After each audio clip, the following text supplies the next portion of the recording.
6টা কুড়ি নরমাল, 3টে কুড়ি গিফট আছে, ফাটলেই প্রাইজ পাবে। তাহলে আমি গিফটেরটাই ফাটাবো।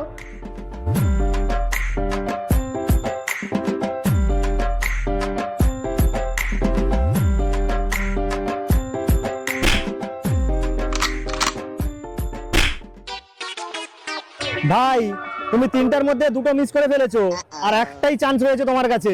চেষ্টা করো এই মিডিলে লাগানোর। আচ্ছা, যদি লাগাতে পারো বড় গিফট রয়েছে কিন্তু। ঠিক আছে, এবার বড় গিফট নিয়ে ছাড়বো। ठीक है। ওরে বাবা রে! ও ভাই, তোকে কোথায় নিশানা করতে বললাম আর তুই কোথায় লাগালি? কেন?